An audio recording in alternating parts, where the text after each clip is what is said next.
I showed up to the hotel this morning, or late last night, found these two vagrants. You ever heard of air conditioning? Because it's hot as fuck in here. He's starting already. Let's rock. Welcome to KD Cash Day, friends.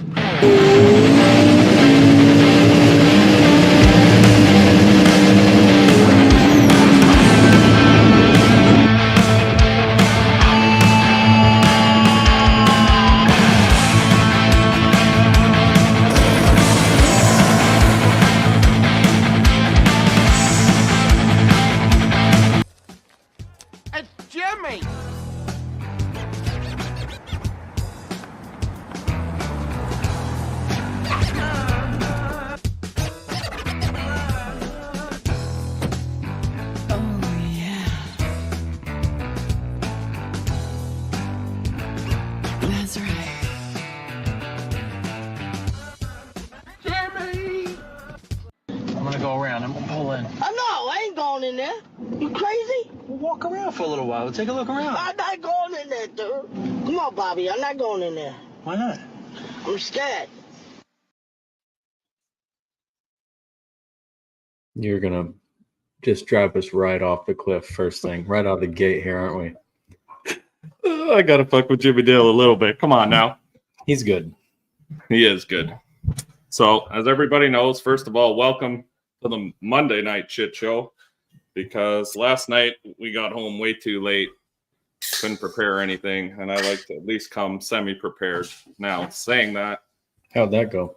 StreamYard also screwed us today because I did a whole bunch of edits and videos and stuff and tried to download it here on StreamYard. We are not playing with the ball right now. Get out of here. Sorry. We tried to download everything on StreamYard today, and StreamYard is having technical difficulties, so we had to backdoor all the videos and everything else a different way today. Did you say backdoor? Yeah, not the way you like it. I mean, we had to edit videos and bring them into this platform a different way. So bear with us today. I'm not really used to having to do things like this, but we'll do our best to, I guess, keep up. So, as per usual, as we do on Sunday, now on Monday, just this one time, what are you drinking tonight, Terry? I actually just finished a Monster because I was exhausted, and I've moved into this brand new Michelob Ultra. You never drink anything but. I don't know. I'll let you know how it is. I've got tonight, we are doing the Arizona because I have it left over in the trailer, about 20 cans of these. Arizona hard real brewed iced tea. Doesn't work ever on these things. Plus, something you forgot about, Terry. I didn't forget about it. I strategically hid it. There's a little jar of Appalachian apple pie moonshine, right from Gatlinburg, Tennessee. So we're going to try that in a few and see what's going on. Let's go out and say hi to all our friends. First of all, it was great seeing new people in Ohio that we talked to on here. It was nice to put a face to a name. It was nice that everybody came out. Thank you so much for the people who bought the merch and everything else. It was so cool to see people wearing Sinister stuff in Ohio. Maxwell loved seeing his face on a few people's backs. So thank you, all of you who support us. I appreciate you all. I love having you guys on here when we talk on Sundays. What's up, Dalton, Brad? Gators on here. Fucking Dalton. What's up, Just Saying? What's up, Charles? Solo Man Motorsports. We missed you this weekend. I think the S10 would have done well there. What's up, Timmy? G-Body Matt. I do have to send some.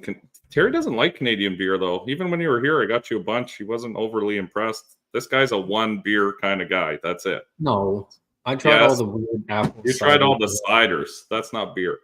Well, it said it was made with Canadian apples, so I figured. What's up, David? Happy to have you here.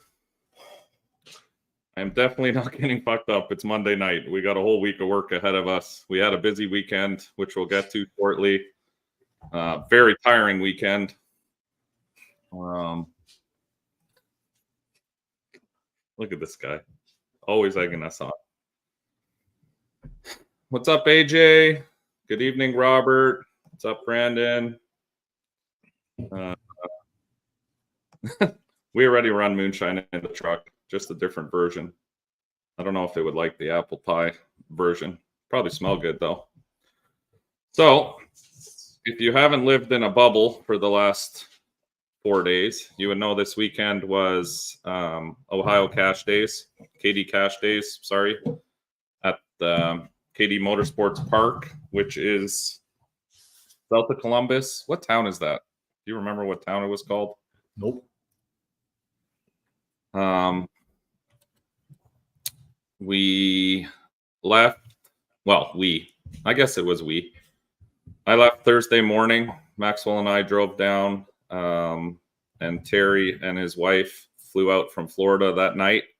We came in earlier Thursday and got to hang out with all the boys. Yeah, that's it. Southwestern Ohio. So Limpy and Happy host an event. These two characters host an event every year. They call it KD Cash Days. We've been to the last 3. That's actually the first time I met those guys. We took the Jeep down. I just happened to be on Facebook and saw this crazy looking track where you go up a monster hill. So we thought we were planning to take the S10, but at that time I think we burned a hole through the head without even noticing. And when we went to start it up to load it in the trailer, it pissed a bunch of coolant out, or water, because we don't run coolant actually. So we ended up having to take the Jeep to KD. And yeah, that's the first time I met Limpy actually in person. Met Happy there for the first time.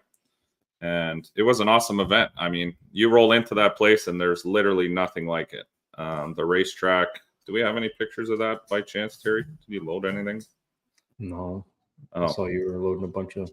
Yeah, I did. I don't think I have a picture of the actual track. But if you've never seen it, it's a drag strip, and then it goes literally straight up a hill. That's why they call it the hill. And you'll see in some of the upcoming videos what I'm talking about.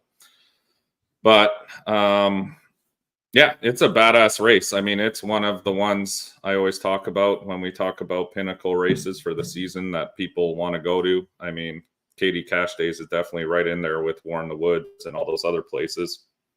The environment there, and I don't know. What did you think? It's been your first time. Why don't you tell us what you think, Terry?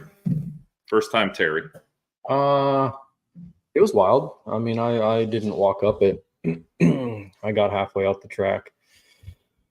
Way rougher than I thought it was going to be. It was kind of a mix of a front side, back side, and then with the hill at the end.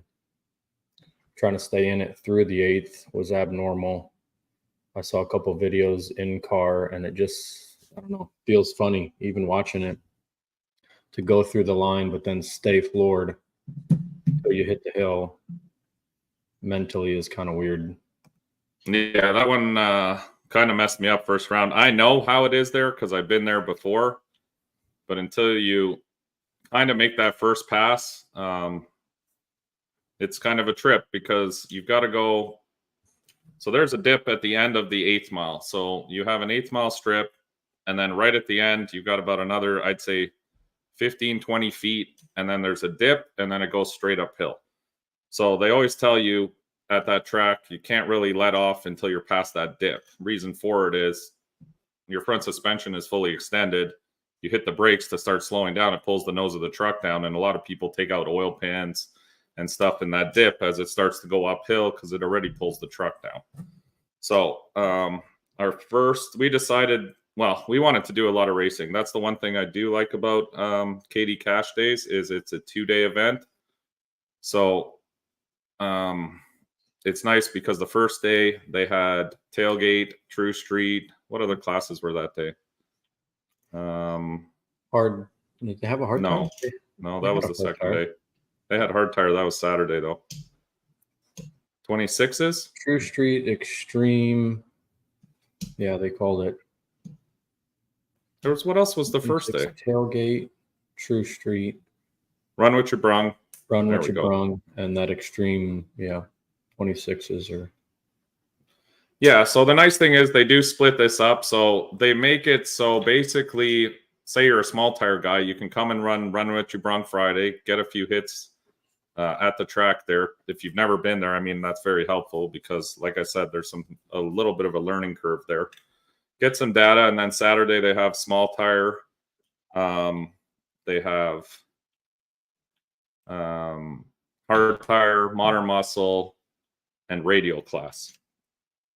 So they mix it up. So basically, you could probably, whatever class you're kind of running, like a lot of the True Street guys ran True Street, and then the following day they ran radials. A lot of the small tire guys ran Run What You Brung, and they ran small tire the next day. So they mix it up. So basically, you can get 2 days of racing for most setups. Like even some of the modern muscle guys were also in the True Street class. Like if you want to race both days, there's definitely a way to fit your car in to race both days. So that's the one thing I like about those events, and I hope a lot of other people will look at similar formats, because it is nice when you're traveling from far to not just go for one day and then have to travel all the way back, especially a place like that. I mean, for Terry, it was a flight, but if you're driving from Florida, like G2K was there, Victor from Florida, it's a drive. Mm-hmm. So it's nice to get a couple of days in there of racing. What's up, Ben? Yeah. KD hits like nothing else. I mean, to me, it feels like you're going to a badass street race when you're pulling into the crowd there and stuff like that. So we got a couple of videos of different things. We had a kind of rough Friday. We came there to enter into tailgate class, and we came to do True Street, of course. We had that call out with Jimmy Dale, but I think he hurt something in his motor when we were talking to Poland. I can't even speak tonight. So he didn't chicken out. I just like messing with Jimmy Dale. He's a good dude. Him and Poland are both good dudes. I'm just razzing him a little bit because I was waiting 9 months for this race, but we'll do it again sometime when their car's good. I want to race them at top when they're at their best, and same with us. So getting to it, we decided to do, like I said, tailgate and True Street. So here's our first pass. Sorry, this is where there's going to be a little bit of a lag because I got to go through the computer now to find these things. This was our first pass in tailgate.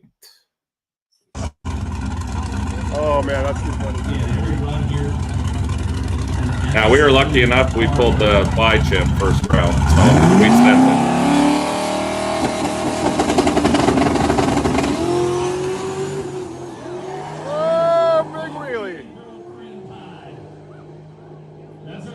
Oh, huge sparks. He let out too early. Damn. Well, you heard it from Ben himself. If you let out too early on that dip, it is very hard on everything. So our first pass, we pulled a huge monster wheelie. I put a lot of power into it. I wanted to see how sticky it was actually, and it was pretty sticky. So this was a picture that some of the guys got me for my birthday to give you an idea. That's kind of how the truck looked first pass. It came down semi-decent. It hit kind of hard. I felt it bottom out a little bit, but when we hit the dip in the hill, it bottomed out. Not a little bit, a lot of it. I mean, that felt like I broke something. It shut all the power off in the truck. It rattled everything, knocked the mirror off on the windshield. It was a hard hit. That's why I said at the hill, you can't lift before the dip, because it did exactly what I was saying earlier. The truck, it just absorbed. It came down, the nose was down, and we went into that dip flying. And yeah, we have a lot of sliders, or we have sliders on the bottom of the truck. What I call sliders, they're just welded rings in essence, so that it doesn't take the oil pan out, but it's still very hard on the truck. So we went back to the pits, and I explained to Terry, but I also noticed when I came back to the pits, the truck wasn't looking so hot. The driver's side was down a lot more than the passenger side. So we took an assessment of what was going on, and it seems that we might have blown, or we did blow, the driver's side shock when it hit in the dip. So I shot over to Jeff Thomas because he was there, luckily, and he actually just brought me back my old shocks that I had bent at KD last year. Go figure. So I went to talk to Jeff and ask him what he thought and what we could do, and he said we'd blown something internally in the shock because now we had no more compression. So we went back to the trailer, and Terry gave me a hand, and we tightened up the spring on the driver's side to try to hold that side of the truck up. And then we made the choice of not doing tailgate anymore for the day because radials are a little bit slower there. You don't pull as crazy wheelies as you would on a slick. And not being able to adjust that shock, we felt it was the smartest choice. We had the best odds of winning True Street over tailgate because to race someone like Billy the Kid's S10, you got to be on point. Like, he had a lot of passes there the week prior. He had great data. He was definitely a lot more prepared than we were. The last time we were there was a year ago, and the truck is completely different than what we had at that time. So we were kind of going in blind.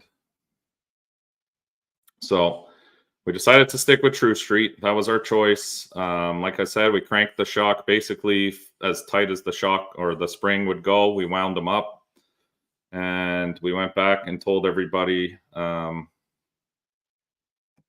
that, yeah, we were out of tailgate and we were going to run True Street. So we went back, and what are your thoughts, Terry? Let's hear something out of that mouth tonight. At that point, I was okay dropping out of tailgate after we had the issues, but at that point I was swimmy headed. We had a lot to do between rounds. Felt a little bit rushed there coming in, knowing we had tire changes at least, tire changes and tune changes between rounds, trying to run both classes, and they were calling kind of quick. I know they wanted to get everything rolling. It felt a little rushed. So that first round was a little rushed. Not on purpose. I think it's just because everyone was waiting for racing, and that first round they just wanted, cars going because spectators.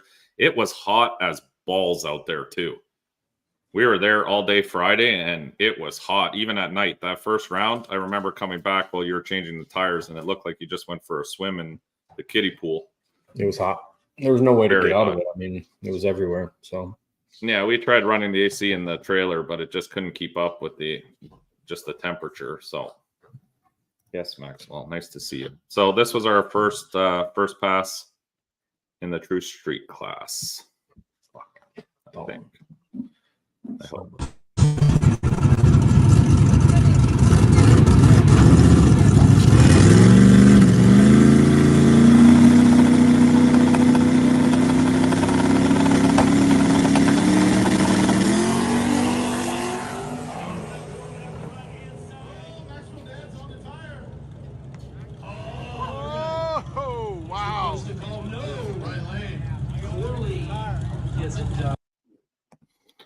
So we won first round of True Street. The thought process, there wasn't really a thought process. We were running both classes. We had signed up for both. All we did was just drop out of the tailgate class. Like I said, it saved us from having to change tires. It saved us from putting more abuse on the truck. And there were a lot more cars in True Street. It paid better, and we had better odds of running that class for the win. So we had to make a decision, and that's the decision we had. Now we're clicking different things. Yeah, Rob stayed in his truck for the weekend. I can imagine. It was hot. Even at night, it was hot. I don't know how those guys did it. Yes, it does. Ohio gets snow just like we do up here. Similar. So we won first round. We came back to the trailer. The spring was holding. I mean, the truck felt a little bit goofy, but it was decent. I was able to drive it.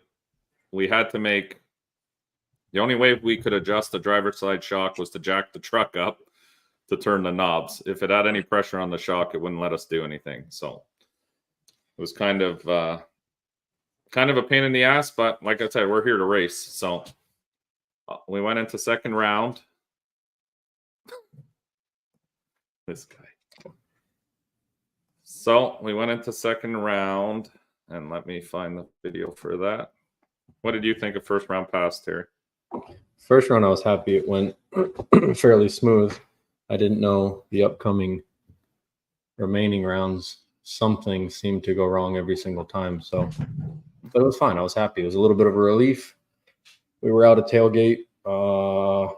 I felt good. I felt pretty confident with the whole class overall. So if that was our only issue and it went straight, and you'll see as we go on here throughout the night. It was a fist fight just to get through the night. So absolutely. Well, here's our round. Yeah, this was round 2. Just to give you an idea, this one I think is in the cab.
An idiot sandwich. Idiot sandwich what? An idiot sandwich.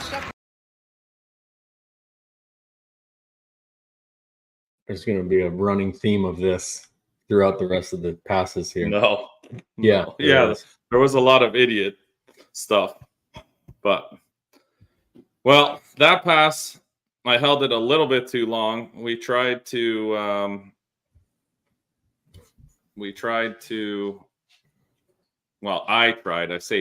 I tried to get over that dip without bottoming out. So I held the gas a little bit long, and then I was going way too fast up the hill and tried to pump the brakes, but didn't have enough brakes. So then I locked the brakes, and then the driver's side front tire blew out and then threw the truck sideways. That's a gist of pretty much how it went. May or may not have shit my pants a little bit, but yeah, it was quite a rush. That kind of gives you the idea when you're in the driver's seat of what that hill feels like when you're going up it. I mean, you're coming hot, and if it's a little too hot, then you're into the woods at the top. So we got to the top of the hill. I got out of the truck there, got out to inspect it. I honestly didn't even see the tire was blown out. I backed up, and then as I was going down the return road, I could feel something was right fucked because the truck was just, I knew it was a tire of some sort, but I limped it back to the trailer. I honestly thought we were screwed. Yeah. The weird part is, before I left the shop on Thursday, the last thing that I grabbed on the way out, I was closing up the shop door and I saw the 2 old front runners I used to have on the front. And I said, you know what, maybe I should bring a set of these just in case if we have any front tire issues.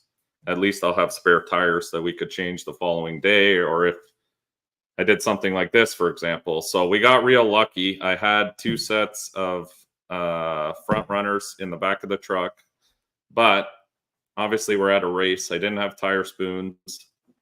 I didn't have a tire machine. We made a call out for people if anyone would lend me a set of front runners. We couldn't find anybody. And then actually Trevor's guy, I pulled the chute. It wasn't enough. I was going way too fast up that hill. I think I just held the gas for a little bit too long. So, what did I do now? So Trevor's guy actually used to work at a tire shop, from what I've heard. And he grabbed the front runner and used, I think he said, what did he say? He used the jack of the trailer to break the bead. He had one of the electric. Yeah, he found an electric trailer jack. So he broke the bead on the tire, and then we were I'm going to say he did pretty much all of it. I He helped him hold the disappeared with it. tire down. He But went he right in went the buck with bushes. some screwdrivers and stuff, and we were able to somehow get the tire on. And then we got some help from another crew who had a big compressor. And then we did the brake clean. brake clean Light it on move with the fire. lighter. We were lighting Oh. shit on fire.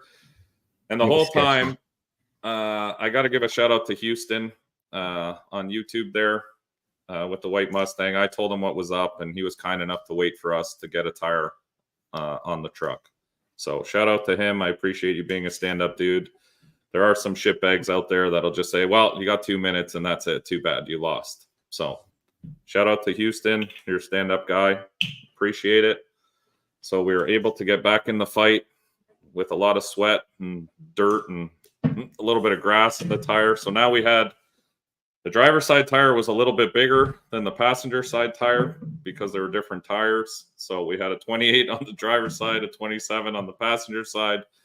But we really didn't want to drop out of the race. Yeah, shout out to KO TV. He's on YouTube, so hit him up if you haven't seen him. Great dude. He was the one with the little kid that was a good sport too, right? Oh, yeah, that kid was hilarious. He kept coming over. Awesome. Good kid. Yeah. So...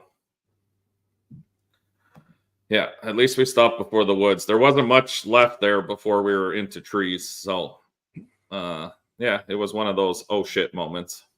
But knock on wood, we got lucky. So, Cash, I guess is his son. Yeah, he was awesome. Good kid. Yeah. So now I need to find that, Terry. You can explain it from your point of view.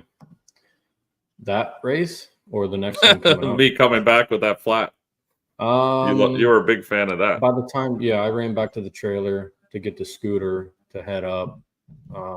Everything went black up top. Once you get up to the very top, everything goes dark. So we knew you were in the woods.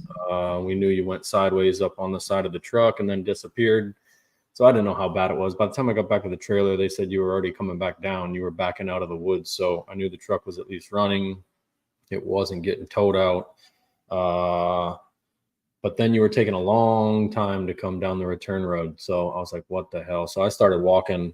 And as I started getting closer, I noticed the hip hop of the truck coming down the return lane. The tire was gone. And that was probably the lowest part of Friday night, I would say, because we definitely didn't know what we were going to do there. After we had a couple guys offer some front runners, but they were way too small, super small tires, super small wheels on top of that.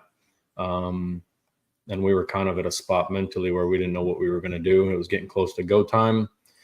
That was probably the low point. Then Trevor's guy came out of nowhere with that tire ready to rock. And then it was like a second wind. It was pretty awesome from there on. Got a bunch of help there. This is the pass with Houston, I think. Sorry, guys. Like I said, we had to do this a different way tonight, so I'm just trying to find the shit here.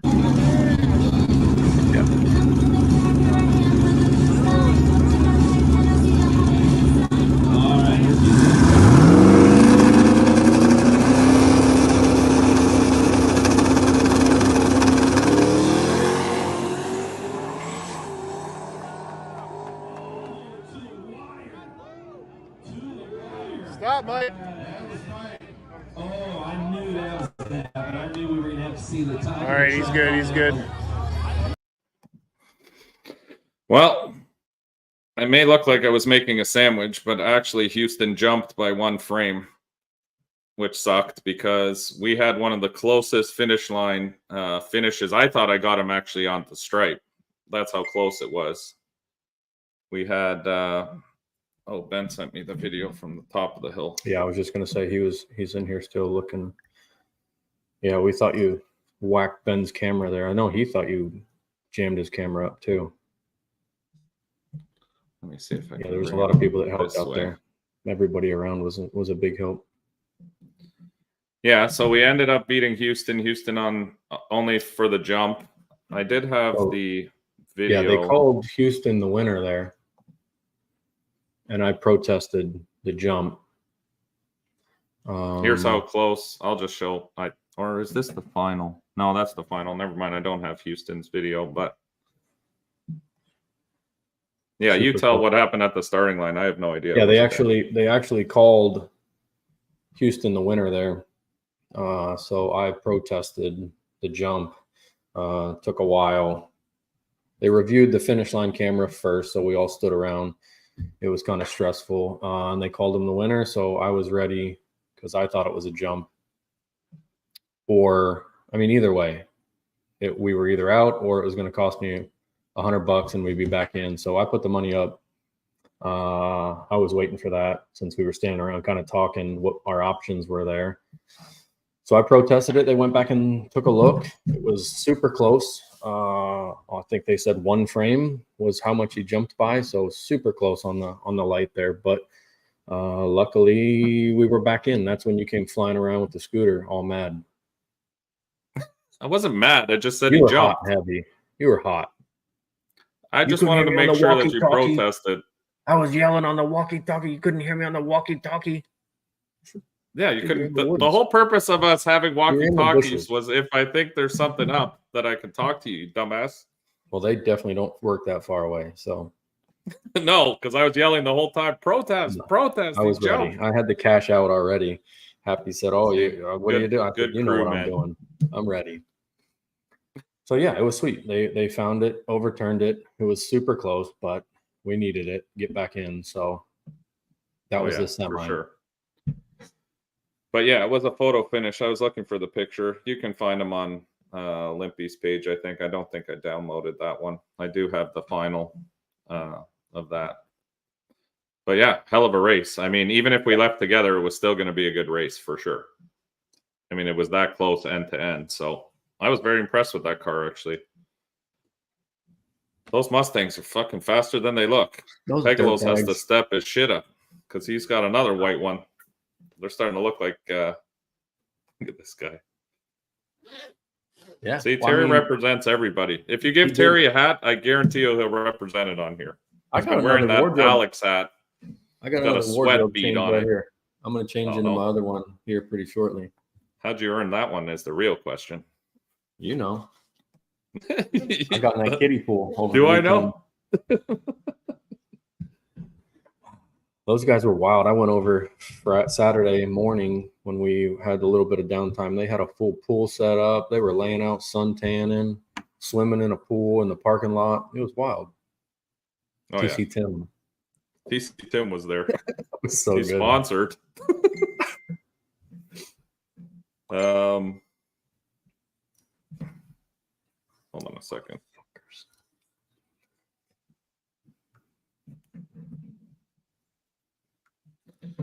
So we made it to the finals. I don't know how we made it to the finals.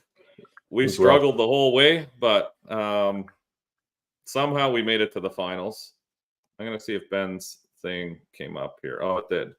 So Ben just sent me a video. I haven't seen this from the top of the hill. He had a camera set up there. I know he was, or he thought I took it clean out because of where I was located in the grass there. But we went at the end of the night. I took him up to the top of the hill in my truck, and we recouped, I guess, this camera.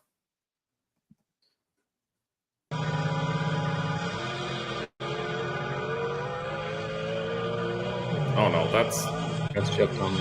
That's Jeff Thomas's crash. Wrong one, Ben. That was bad too. We can go back to that. Yeah, it'll come full circle. We'll come back to that one. Ben, I think you sent me the wrong video, bud. There he is. I haven't edited them. There's the man, the myth. Yeah, there's the man. Look at that shirt. If you ever need a tire changed, hit up Colin Harris. He'll get her done for you somehow. Might be a little grass in there and some other shit, but he'll get it done. He'll get you back on the road and racing. So get you into the finals. Oh yeah, he'll get you into the finals. I appreciate you, Colin. You did a hell of a job. Without you, buddy, we wouldn't have even made it into the finals. Thank you very much. Yeah, he was a big help. You know what? I touched on this kind of on my Facebook post, but there's been a lot of negativity with this sport lately. And I mean, it's understandable in certain ways. I've been negative myself, even on certain things. But I think a lot of people may take certain negativity, especially the stuff I say, as negative on the sport. It's actually trying to make things positive on the sport. When we're talking about, you know, adapting rules and changing certain things and trying to adapt, it's only so that people keep, you know, racing in this sport. I love this sport. If anyone knows me, like, you know me very well, Terry. I live for this shit. Like, I travel. This is my life. Like, we were working all weekend, sweating, you know, putting 130% in it. And we don't bitch because we want the sport to disappear or we want, you know, people to hate on the sport and stuff. That's not the purpose of the negativity. I want people from the guy who's got no money to the guy who's got, you know, a stacker trailer and millions of dollars invested in his car to come out and have a good time. I don't want it to get smaller because of rules, I guess, if that makes sense. I'd like to see the little guys still come out, because when you go to the track, there's nothing like it. Like, people come, they help you, people you don't even know. You know what I mean? And I'm the same way with people. If you need something, you come to my trailer, I'll help you out. Everyone knows that. I mean, there are people in and out of the trailer all weekend. Uncle Mike. Grab this, use that, need this. I mean, we even let your fucking boyfriend a jack, right? Like, I'm open to. Whoa. Sorry. Whoa. Sorry, did I slip that in there? Whoa. We lent Billy a jack to help him with their program. Like, we lent them some Sandbags, weight. Yeah. They even needed a bunch. Supra. Yeah, they even needed help. So, but I think that's what I love about the track, is as soon as you get there, it's like a family. You know what I mean? Everyone is willing to help everyone. If your competitor, you know, needs something, you're there to help them. Like, I'm always there to help people. If you need something from me, I'm happy to help you out because I want to see you go further. Even if it's the guy I'm planning to race next, you know, just like Houston helped me. I feel like if you bring that positivity there to the track, eventually it'll come back to you. Are there shitbags at the track that won't help you? Sure there are. I mean, that's just human nature. But I'd say 90% of the people at the track, like even the people we met this weekend, we don't know them from a hole in the wall. We actually beat them in a race. So if they wanted to be assholes, they could be like, fuck this guy. You know what I mean? Like, but they weren't. They came over, they helped us, they did whatever they could do. One guy offered me the front wheels off his S10 that he was racing. He's like, if you need these between rounds or whatever, just to get through. And that's the kind of thing that I love about this sport. I mean, there is a lot of negativity, but there should be a lot of positivity as well. And I think this weekend kind of brought me back to that, where that's what it's about. It's not about winning. It's not about, like, we all want to win. Obviously, I want to win. I want a big check. I want the trophies. I want all that stuff. That's why we race. But when you don't win, it's still I had a fucking awesome weekend, and we didn't win shit. Yeah. Flat out. But we struggled. There was a lot of stressful moments and everything, but that's part of the deal. I mean, it's great. I loved every minute of it. I loved the people that were there. I loved hanging out with all the local people. And sorry, I kind of went off on a tangent here. But yeah, Corey came out and helped us. He backed us up because we were limited. I mean, it was Terry and his wife who came to help me this weekend. I had limited help. Trevor was doing something with another guy, which we'll get Trevor on here in a little bit. So he was busy, which is fine, understandable. I mean, Colin came and helped us when he could, and, you know, we lent them tools, whatever they needed to do their thing, and everyone was kind of helping everyone, which is nice to see. You know, I really did enjoy this weekend. It brought me back to the reason why we go out and race. It was a lot of fun. So I just had to go on my quick little positivity tangent this time. Yeah. Corey was there to help us out. Thank you, Corey. I appreciate you, buddy. Yeah, I appreciate everyone. I appreciate even the guys, you know, like Happy, Limpy. All these guys put in a lot of work to put in these events, and sometimes we forget all that. Do they make money? Of course they do. And so they should. And I've always said that. Promoters should always make money. But they still have the passion behind the sport. Limpy stands out there for fucking... At War in the Woods, he stood out there all night to do this flagging stuff. You know what I mean? Like, these people are... You've got to be passionate about this sport. You wouldn't catch me dead out there flagging. No offense, all night. I'd probably fall asleep and be lying face down on the fucking asphalt. I don't know how he does it, but the guy's a fucking legend. Legitimately. And Happy... You watch Happy, and even some of the videos we had, I was doing 360 videos and shit. that guy is pumped for everybody. You know, Yep. like he has no investment in anything, but he'll come up and he'll fucking, you know, give you the thumbs up, cheer you on. It's awesome, man. That whole environment was just fucking awesome this weekend. So that's enough of my go happy speech. Everything was great except seeing Terry soaking wet from sweat. It smelled like fine. an old boot. It doesn't take much when you're like we said, just scratching and clawing just to make rounds. You know, even the littlest things like Corey helping back up. Could we have done it with just me? Sure. Was it extra helpful because we needed it at the time? Yeah, it was over the top helpful. I mean, I told him 2 or 3 times, hey, I appreciate it. Because it does. It just takes a little bit of pressure off of you. And sometimes guys need it. You might not know it, but they need it. Just jump in there and help out. It was huge. Yeah, it was awesome. I mean, KD is, like I said, one of my favorite races, and it was just nice, like watching everyone. Even when we just sat in the trailer and we were out, just watching people. You know, we sat in our trailer and physically just were watching people walking by and interacting and talking to people that had questions about the truck. And I talked to one kid for like an hour about his video games and my truck. He sat in the trailer. He was sitting in the trailer, and we gave him a couple stickers and stuff. Like, that's what it's about. Even the kids. What's -1? When we were talking about making the signs and rating people as they walk by. We wanted to start. We had a blast. People. It was awesome. So anyway, getting back, we're way off the tracks now. Wow, that happened. I like to roll with shit when I'm thinking about it. It's hard to go back and forth. So we made it to the finals in True Street. I don't know how, but somehow we did. Oh, yeah, I do have a picture. This was the front runner when I got back. Was looking in real good shape. So we made it to the finals in True Street, and I will get the pass loaded here. That Mustang was a sleeper. Yeah, it was a 3-valve. The white one, it was a 3-valve. With the silver, with the silver stripes. Yeah. I've had a bunch of Mustangs, and never in my life would I have thought to build a 3-valve.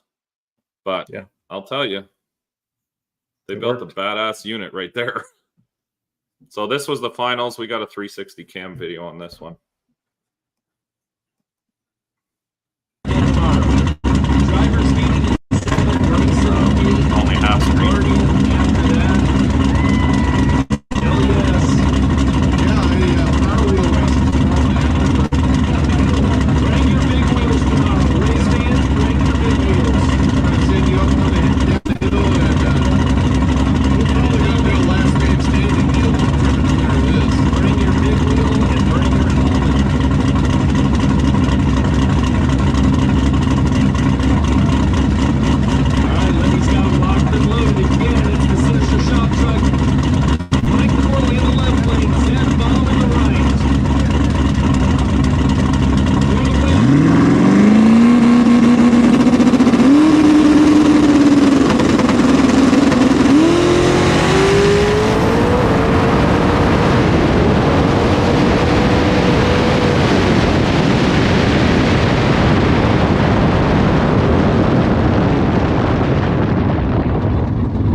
Yeah, lost the tire a little bit at like 400 feet, and then I just couldn't reel him back. But it was close. But a hell of a race, man. That car flew. He out 60'd me for sure. I didn't realize how bad until you go back and see the other videos, but that thing got out. It got dampened. Oop. So we do have a finish line video as well somewhere here. Oh, right here. That's how close the finish was. Okay, I tried to scramble him right at the end, and it shot forward, but just not enough in the nick of time. So, hell of a race. Those guys were stand-up dudes as well. Yep. They cleaned up. They won something Saturday night too. I think they won Modern Muscle. Yeah. Yeah, they cleaned up. They doubled down like we did last year. So, congratulations to them. I got nothing to say other than I flat out lost. Yeah, they did their job. They did good. We tried our best. I lost a little 400 feet out or 300 feet out, spun the tire, pedaled, and that was it. Race was over. So congrats to them. Great race. Hopefully we see them again next year. And that was that. That was our basically our night for Friday night. The truck made it through to the end. We made a decision for the following day that we'd get to the track early. Like I said, we had those shocks that Jeff just gave me back that we'd ruined last time we were at KD. Yep. So Saturday morning, it was Saturday, right? Yeah. Saturday morning, we came to the track around lunchtime because it was so hot again. It was crazy heat and like no wind. So it was just like stagnant, dead air there. We went to the track. Terry, I'm going to say I helped, but I didn't. Terry did pretty much all of it. He changed the front shocks on the truck to the backups we had. So he was under the truck there working all day. He changed the front shocks. What else did you do? Well, I did that because you were off at your Ohio friend's place getting a tire changed. Remember? Oh yes, our buddies. Yeah. So we stopped at the local store and what were we picking up? Monsters or something? Yeah, we were just ice. looking for some ice and some drinks on the way the next morning. So I asked the guy. I said, "Hey man, you know anyone local that can change?" Because our other front runner was still a 27-inch and we had a 28 on the driver's side, so I wanted to obviously make them square. I said, "You know anybody who can change a front runner?" And this was like Saturday at lunchtime. He's like, "Oh, most of the places were closed." So he called one guy, and the guy's like, "No, I'm closed for the day. I guess they close around lunchtime there." And they called some other guy, and I guess it was his buddy or something, and he started razzing him on the phone about how I needed just only one tire done and if he could help me out. So sure enough, this guy who was up the street from the convenience store was working on his own truck, fixing it in the shop. And he sent me to this place. I have no idea where I'm going. He's like, "Okay, so go up the street, make a right, make a left, then another right, and then look for the building with the orange roof." And I'm like, "Okay." He's like, "Yeah, there's a body shop beside it." I'm like, "Okay." So I came back, picked up the tire, followed his directions. I didn't see a building with an orange roof. He might have been wrong on the roof idea, but I did see a body shop, and I saw a garage with the door open and some guy wrenching in there. So I walked up to him, hoping not to get shot, and asked him, and he's like, "Yeah, man, I'll change it for you, no problem." He asked me for $15. I think I gave him 25 out of convenience. And yeah, he swapped it over. He did it in like 3 minutes with the tire machine. So that was really nice of them. But that's what I mean. Like, just people like that, you know, fellow people who like racing, they're always down to help you. So that was cool. Everything was closed. We would have struggled if we didn't just happen to ask that guy in the gas station. Yeah, well, yeah, we would have struggled. But I mean, I feel like that's the same thing here. If someone came and asked me locally, you know, everyone kind of knows local people in their own town. Like I have friends locally here that would also probably be willing to help. So it was just cool. It was cool that he hooked us up and made our life easy. So we were going to race in Radial on Sunday because, again, we're looking to be competitive. I mean, I love racing small tire, don't get me wrong. But until we can get to the kind of times, and in all honesty, that place beats the shit out of my truck. So I was trying to preserve the truck and just continue going rounds. And like I said, radials are a little bit slower. Obviously, you can't go as hard there. So in my mind, I was like, okay, we'll have less mile an hour. Maybe we'll salvage the truck a little better. So the problem was that we do True Street on a QTP, and a QTP is not considered a radial. I didn't know this. I'm not a radial guy. I thought a DOT is a radial tire. So they did a vote in the driver's meeting. One guy didn't agree with me running a QTP in that class, and that was the end of that, which is fine. I mean, I don't want them to manipulate rules for me or any kind of favoritism. If guys aren't happy, we do the same thing. I mean, we ask in drivers' meetings about certain cars and things like that, and if the drivers have a problem with it, then I get it. I mean, doesn't follow the rules, so doesn't follow the rules. So I went back, told Terry, I said, listen, throw the slicks on. We're going to run small tire and have some fun. So then that's what we did. So here was our first round small tire. Oh, I keep going to the side thinking it's in the thing, but it's not.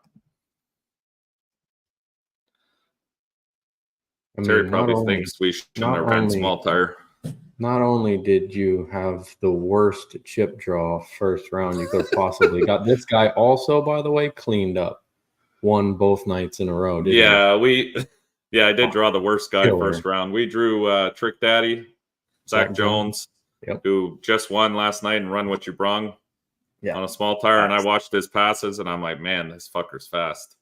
Yeah. So we tightened up the front shocks pretty much as tight as they would go, and just threw some power in it and said, okay, well, if we're racing Zach Jones, we only have one chance here, so we might as well just throw the sink at it and see if it'll take it. So here was our pass.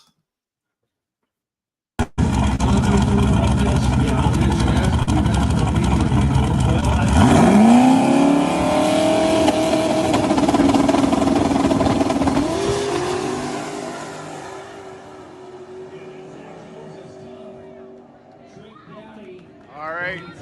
Left lane, Zach Jones taking the win. It's hard to see there, but in reality, the truck took a hard right towards the guardrail, so I had to pedal it a little bit. I also noticed in the picture from the front side, the driver's side tire, I don't know why it does that, but the driver's side tire was tucked up in the wheel well. It hadn't come out at all, and the left side was on the ground. Yep. So I don't know if that was part of the reason why it went hard right. Yeah, and then it bounced a little bit, and the shocks just, when I came back to the trailer, even though we were full tight compression on the new shocks we just put in, the truck was on the floor. Even going down, like up that hill, I could hear it scraping and bouncing, and then going down the return road, it was scraping and bouncing. So at some point, I think I screwed up that driver's side spring. Probably the day before when we put it full tight, the spring just had no more spring in it. Like the driver's side would just, we could push it down easily with full compression on the shock. So that was the end of our racing for the weekend. Yeah. It didn't feel safe to me. I also didn't want to ball the truck up. I don't have enough money to redo another one of these trucks. So sometimes you just got to pull back and say, that's it. We're done for the weekend. So we had our buddy Cody there, and Trevor was racing, and it was my birthday that day. So I said, forget it. Let's crack some beers and just enjoy the rest of the day. Chill out. It had been a real stressful Thursday. Fours, I don't know, man. That place, it looks a lot faster than you're actually going. Yeah. I think maybe Zach was low fives. I mean, he could have done a 4. I didn't see his passes good enough to know, but were people doing 4s there? No chance. Like, that track just is too ugly. Like, the surface out back is too bumpy. It's very hard. Even Trevor's pass was real fast. Would I say 550s, 530s? Sure. But 4s, I don't think anyone. I think that's also why you didn't see a lot of the big hitters there, because it's just too bumpy. It's a wild place. Like, speaking of that, and we can get Trevor on now because we're pretty much done. I got to send him an invite though, so you can take over, Terry. Trevor says 520s, he thinks. 520s? Yeah. I mean, that's doable. Not doable, but I mean, he probably won with a 520, and that was a fast-ass pass.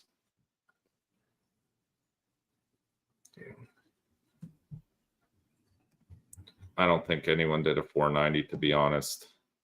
Yeah, mid-5s. Mid-5s would be reasonable. I know what we ran, and we ran some good passes on radials, but 490s would be tough. Yeah. What else happened Saturday, Terry? Nothing. We had Cody Friday, Saturday in his track hawk. That was fun. It was nice. Yeah, Cody ran what the first day? He ran in tailgate. He pulled Billy. Round 1. Pulled Billy. Fucking Trevor. Ignore that guy. Terry almost cried about what? I don't know. Probably pulling Billy. Oh, Billy yeah, had that a lot was going tough on. They one. brought a lot of cars. They had a lot of shit going on there. We parked right across from them. They brought 4 different cars. They ran everything they could. Yeah, and even they needed help. I mean, we had Cody's Track Hawk. He ran another Track Hawk that was cool to see. It was you don't typically see a bunch of them race each other, so that was nice to see. Yeah, we have some of Cody's videos, I think, don't we? I Yeah. think I downloaded, or you downloaded some of them. I sent them. So yeah, if anyone doesn't know, we have Look at him. I can see. Look at his fucking background already. his head's Look at so him. big. He is so His head's simple. too big. Look at him. Okay, well, while I upload this, That's we'll the get main thing Mike wanted. this was head. that damn miniature check. That's all. He's a look, trophy guy. Look how big that head fills the profile, though. That I just want you guys to know that check is actually 17 feet long. So size comparison, that'll show you how big his head is. That head's huge now. Shit. What's happening?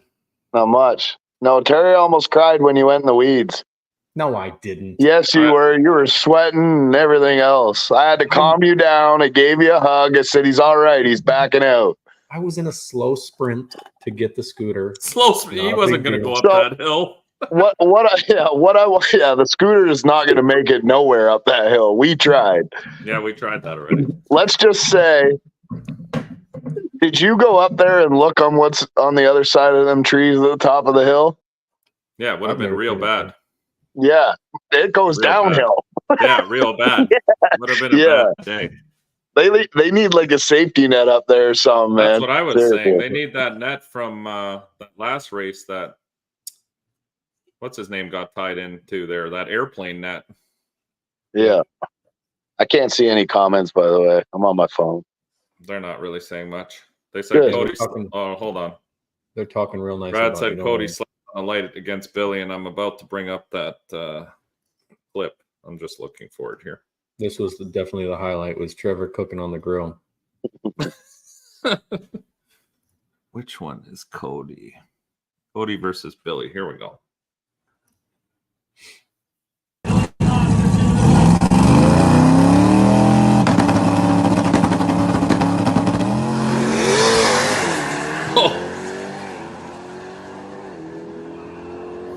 Billy's gonna take the win. Cody was sleeping on the light.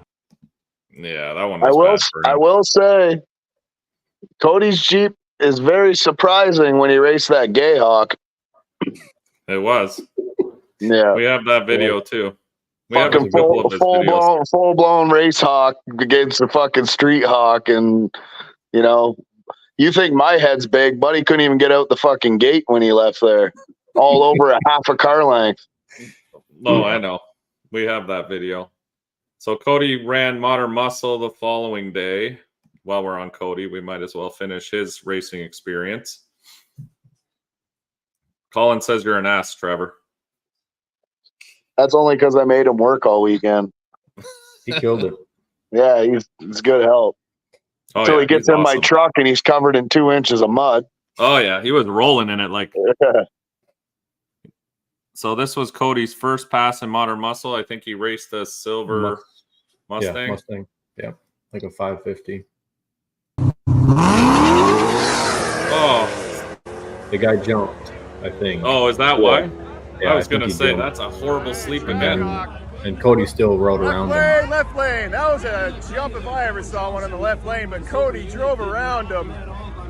Cody for the win. Trackhawk moving on in the first round of Modern Muscle. Cody was too busy eating chicken and rice. He did eat a lot. Well, that was a good pass for him as well. We got some good data from that, and then I did a little revision for him for that because I knew our next. So the backstory on this other Trackhawk is there's a guy from New York who's a tuner for some weird reason. I'm going to be nice. Okay. I won't be nice. Hold on. For some weird reason, he got a hard on for me after we had the camo Jeep, and it's been in his head the whole time that he has to beat anything that comes out of my shop here locally. So these guys drove, or I guess he sent his Trackhawk that he tunes from Maryland. They drove 8 hours just to come out and race Cody because I don't have my camo Jeep. So they came all the way to race Cody just to prove a point so he could go on the internet and say how shit I am and how shit our shop is and he's the best on the planet and blah, blah, blah. So we've been going back and forth on the internet and I just got tired of it. So I blocked them from all the shit because I just don't have the time to deal with people like that. You want me to go? No. So the last we spoke, you know I will. He said, or they said, oh, we're coming to KD. And I said, perfect. I can finally meet this guy because there's nothing I hate more than fucking people who talk shit on the internet. Then just come and say it to my face and we're good. You know, if you got beef, we'll deal with it. No problem. I'm fine with that. But to go on and call people names on the internet and all this shit, I'm not down with that. So I said, sweet. He's coming to the track. I finally get to meet this guy face to face and we'll fucking deal with our differences. No, he didn't come. He just sent his Trackhawk there with other guys who were super cool, super nice. We had no issue with them. Great guys. No problem.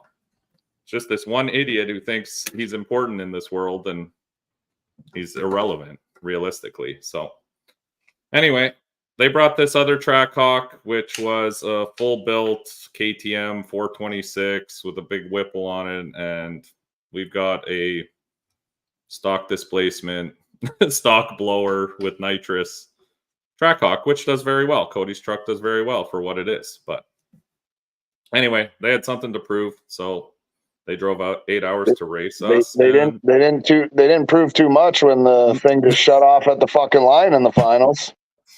No, it was having some issues.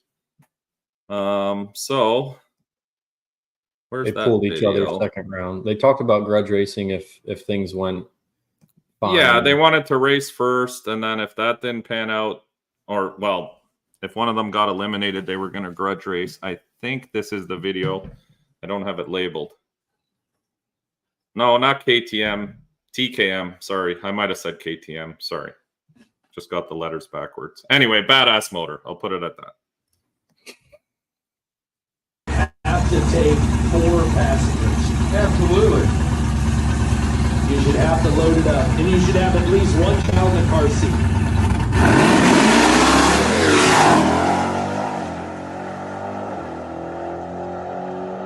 Oh, that was a good race. They were dead even. We'll see what Limpy says. Left lane. Left lane. So they left together, which was nice. That was my biggest concern. I said to Cody multiple times, please, the only thing I ask is leave with the guy. Like, even if you lose, whatever, it's all good, but don't sleep. Just concentrate on just leaving on the light. Leave on the light. That's all you got to do. Hammer the gas. We made some adjustments to that Jeep, tuned it up a little bit, maybe a little bit too much. I think in the 360 camera, you can see it lost the tire a little around 300 feet. And then that yellow thing pulled him. So the next day it was the usual bullshit. Oh, Mike doesn't know shit, this and that. But I'd be pretty embarrassed that our Jeep fucking stood right beside that thing and almost beat it. So I got nothing more to say. I'm happy what Cody did. Cody did an awesome job this weekend. And Cody was having problems with the tires too at the same time. So no, I'm pumped. I think it's awesome. I'm actually surprised at how I thought that truck was going to wax us, to be honest, but it didn't. And we figured out a couple little things we're going to do, and we'll run it back. I got no problem with that. So, yeah, it was an awesome, awesome time. So now we'll get on to you, big head winner. Me? Winner, chicken dinner. Yeah. So what happened with you this weekend? You don't have your car anymore because you're parting it out, right? Yeah. Yeah. So how did you get into driving that other car? Like, what's the backstory on that? Well, that was the one I was supposed to drive at War in the Woods. Remember I made that post? And it wasn't ready or and something. then he couldn't make it? Yeah, they couldn't. They had the car almost ready, and then there was a couple things that they couldn't get or something, so they just couldn't make War in the Woods. So I had texted him and said, hey, you going to KD? He's like, yeah, you want to drive the car? I'm like, fuck, sure. But so that's how that started. So that was pretty sweet of them, though. So what did you guys, for people who don't know, the first day you guys ran what you brung in 26s and took turns driving the car? Wasn't that kind of the deal? Yeah, he went 26s and I went 28s. We did our first pass the car's always been a violent car. Like, it's a good car, but It looks something. fast. I'll tell you, something that I might be incorporating into what I do now is, if people would offer it, is me to drive the car, because I learned a lot about the car being able to feel it. Making a pass. You know what I mean? It's much different than just looking at some data and the guy going, "Oh, I lost the tire. Why? And you're trying to figure it out through a data log. Like, I felt what the car was doing. So the first pass, I didn't do much. I mean, the guy's got a good tuner. It was already, it runs good, all that stuff. But I kicked the tire probably 300 feet, I think, and I went, all over the track. We got the win. That was run what you brung. The second pass, we turned it down just a little bit. Sorry, we turned the launch up a little bit, and I tried to calm the boost ramp down. Haltech's weird the way they do the boost ramp. I like it now that I know how it works, but so we raced that truck, turned it up too much, had the front shocks way too loose, and the thing drove completely left. You remember that pass? Yeah. I had to let out, because if I didn't, we were going to swap paint with the other guy. Like, literally, he was coming towards me and I was going towards him, and I couldn't see in front of me. So I lifted, we lost, whatever. The next day, while you were doing your shocks, we realized that the rear end was a 1/4 inch cockeyed. So we did some suspension stuff. We fixed that, and we tightened up the front shocks and stuff. And then the first pass, did it again, and same thing, right at 300 feet. We raced Brian White right at about 300 feet. It knocked the tire again, and, went side to side a little bit, and Brian drove right. He's probably a car and a half ahead of me. We lost. So I called his tuner guy, said, "Do you mind if I go through this tune up and figure some stuff out?" He's like, "Yeah, not a problem." So after I went through and figured out the boost ramp, the way the car worked before, they were bringing the boost in slow, but then right at like that 300 foot mark, they were adding like a lot of boost. So that's why it just kicked the tire a little bit. But so after I smoothed all that out and fixed the launch RPM, man, that thing was just, I ain't ever felt something bite so hard into the ground like that, like on shitty surface. Like, it was crazy. Yeah, that track's not good to put boost in out back. The back of that track sucks. You got to put it in the beginning. But I don't know, man. I was super happy with how that car came out. I wish we could have got past first round in small tire and I made those changes, because I honestly think we could have went right to the end with Zach. That's nothing against anybody. So you ended up buying back into second round. Yeah. And then they did it something weird in second round, didn't they? They just threw everybody on the property, whoever wanted to buy back into the second round race. You could, yeah, that's kind of cool though too. Yeah, even Molly was in there, Yeah, like they just threw every car. It didn't matter if you were in hard tire, 26s, radial, whatever. 26-inch hard tires.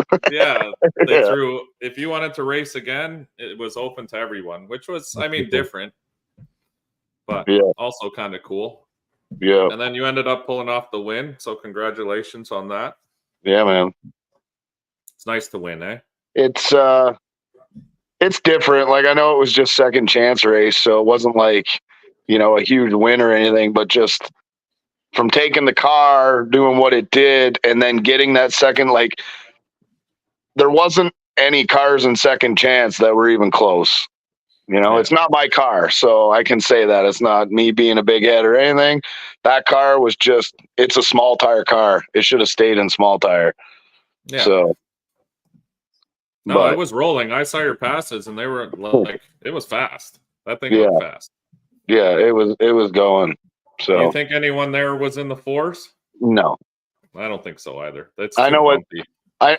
I know what Zach ran. It's not a 4. Okay, but that's all. I didn't think so either. I don't think that place. It's not like I've heard rumors from somebody that said they did 4s there. Fast. We're faster than what everybody said was supposed to be fast. Let's just put it. Both of us. Like, you know, those guys were saying if you go this time, you know, you're rolling. Oh yeah. So that first I pass, heard when we got there, if you were like mid fives, that was very 550, competitive there. we went a 550 on the first run what you brung pass with the car doing what it did. Yeah.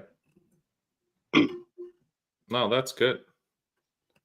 Now, Ben sent me that video. Let's get your guys' take, because I knew the internet blew up the next day of the Jeff Thomas deal.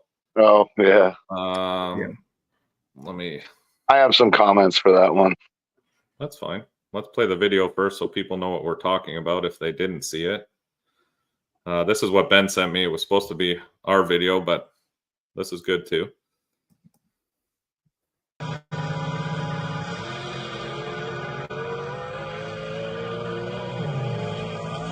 So you see where he lost the tire there?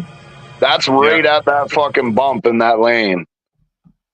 So he had some wheel speed. You see that bump right there? That's right. As soon as he hit that, he had so much wheel speed, it just shot the car bounced and shot him right across the track. There was nothing he could have done. He couldn't even react to that. Like nobody could have. Yeah. Well, I was happy both of them were fine. Yep. That's a nasty crash, but I know a lot of people on the internet said, you know, he's too wild and blah blah blah. And here's my take, and I'm going to say this nicely. Every single person in this no prep has overdriven their car every fucking time it does something.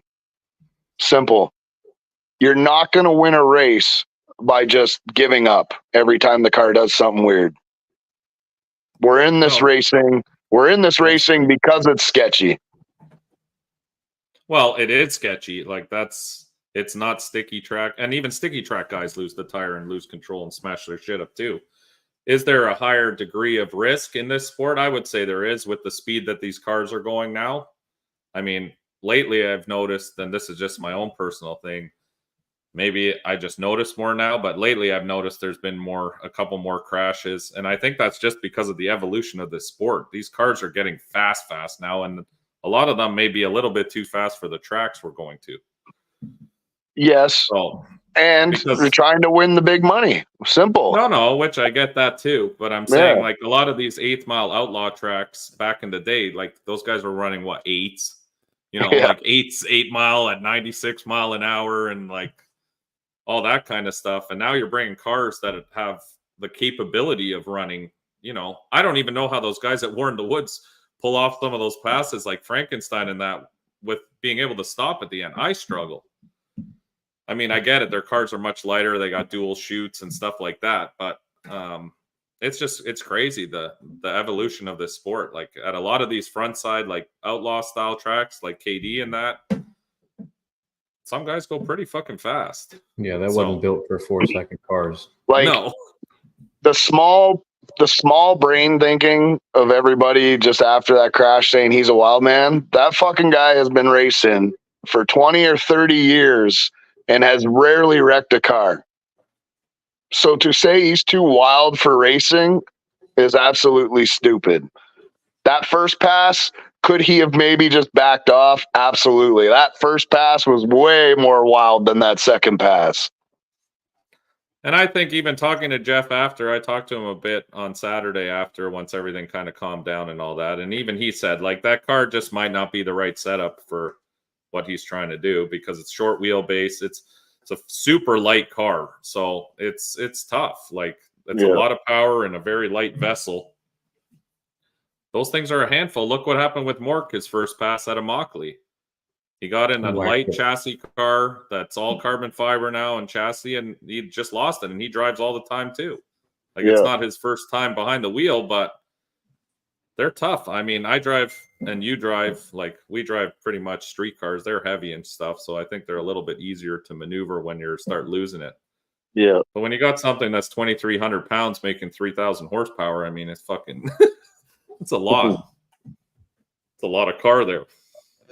Yeah, there's a lot of things that were said that pissed me off. Like, being a loser doesn't make you a winner. It doesn't get you a win. So you're going to drive your car to the best of your ability and shit's going to happen.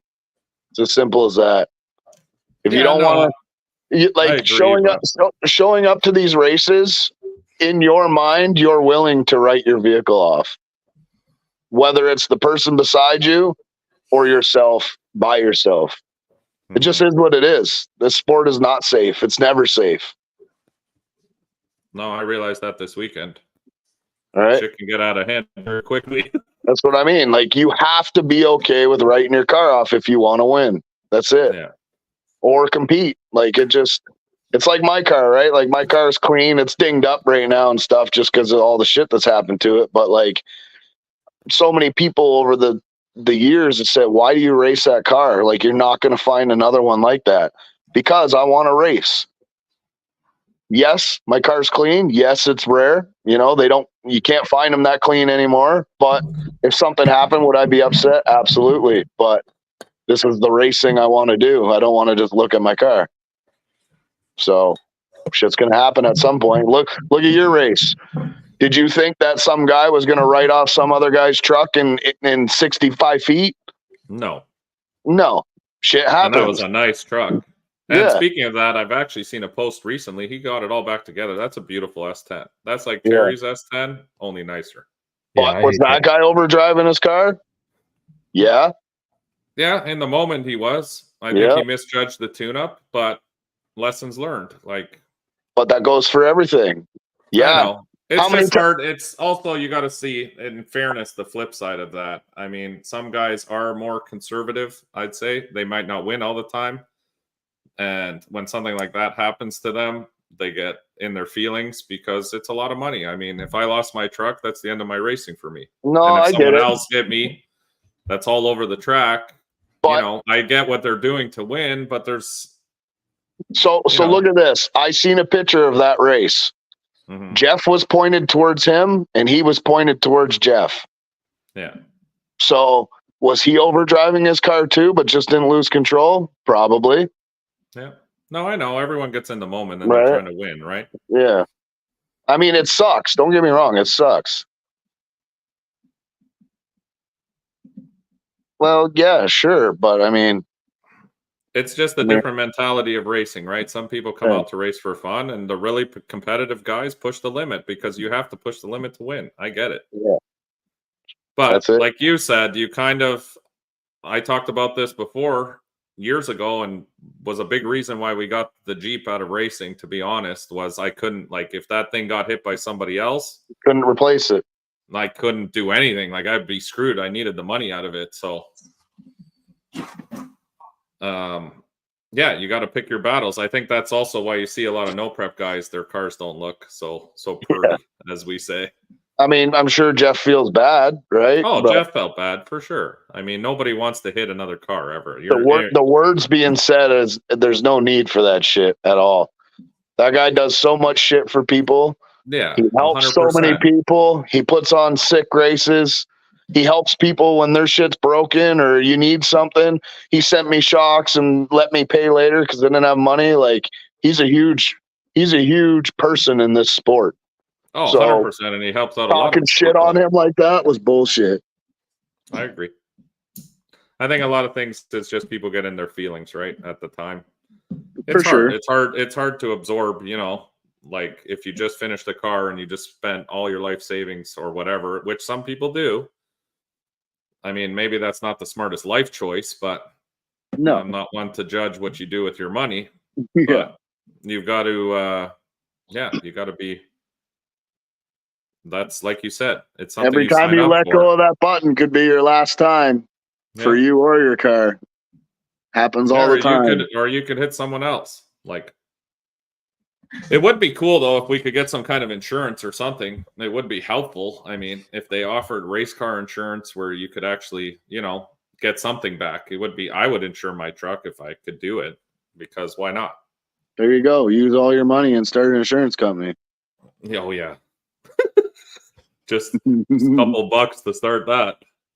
Oh, I'm sure you got that stashed away in one of your 7 bank accounts. 32 bank accounts? Yeah. No. But it would be cool. I mean, everyone keeps saying this. There is race car insurance. Where is it? What's the company? And how much does it cost? And will they... I've heard there's race car insurance that'll insure it in the trailer. They won't insure it when you're racing. Get stolen or burned. Drive it back in Yeah. the trailer. I don't know what happened. It was a tornado. It was in the trailer, I Catch it swear to on fire. God. Those 14 videos you see on the internet wasn't my car. That was a different last car. year. That was last year. Yeah. Bill Lutz will hook you up on. No, they should. I mean, why not? Why not have some insurance? You know, I'd be down with that if it's reasonable. But they don't. And if you don't have that insurance and you sign that paper and you line up at that line, that's part of the deal. You got to stay out front. Part of the deal. If you're out front, you can't get hit. That's what they say. Yeah. I agree. No, it was a good race, man. It was a good weekend. I had a lot of fun Oh, it was an myself. awesome weekend. That brought me back in. You know what? I was kind of getting like you, a little bit down on all this shit, and like everyone's always arguing, and they're all fucking racing's gonna be over, and small tires done, and blah blah blah. All the stuff. The vibe was just right all weekend. Oh yeah, it was just everyone was super positive. We had a ton of fun, even at the line. That atmosphere is just like, I don't know, next to nothing, like War in the Woods style atmosphere. I love those kind of events. So what's the next one now? Well, I guess it's War in the Woods in September. Yeah, I'm gonna try to have my car ready for September, my new one. Yeah, it was a great turnout. Friday it looked a little. Yeah, we were questioning Thursday. it. Yeah, Thursday I was like, there's nobody here. It's like 7 people. Yeah, last Thursday or last year when I went on Thursday, it was hard to park, and this time it was fucking ghost town. I'm like, uh-oh, this isn't good. But fuck, it filled up fast, and Saturday it was a party. Yeah. Dig or Die. Oh yeah, Dig or Die is next weekend, but I'm not going to that. It's too far south, and it's way probably too hot. It's probably gonna rain anyways, by the looks of it. I hit up Dig or Die in December for the Christmas one and the March one. I don't do the summer one. It's just too hot. At least for me. Even this weekend was hot as fuck. Driving that Mustang sort of gave you want a Mustang. No, it gave me hope for what I'm doing now. You know what I mean? Like I was kind of second guessing myself on what I'm doing. Yeah. And I was kind of going to just say, you know what, I'm just done. And then I drove that car and realized like brought you back in. Well, I spend a lot of time trying to learn how to do things like suspension and everything else. And at one point I was second guessing that I wasn't as far ahead as I thought. Mm-hmm. You know what I mean? And then being able to like just do minor cleanup to what he had and, you know, be consistent all night and not make any dumb changes and all that stuff. It kind of gave me some hope of what I'm doing like with this new car. So I might stick it out a few more years yet. I think it takes a win once in a while. I mean, you haven't. I work hard, bro. You know I do. No, I know, and you've always been like that close, but just you've been the bridesmaid many times, but never the bride, as they say. Fucking the third wheel all the time. So I think also when you win, it gives you that hope again a little bit. I mean, it's very frustrating. I went through it all last year where you're always you're like, fuck, I was this close. Or even this weekend, it didn't frustrate me this weekend, but yeah, it's nice just once in a while to get that taste of, you know, winning for once. It gives you hope again that you're still in the mix, I guess is how I'd put it. Yeah. Even though it wasn't my car. It doesn't matter. Hey, you want to know what the most fucked up thing is? That car was running Speedway Pumpy 85 from right by our hotel. Yeah, there's nothing wrong with the 85. Untested too.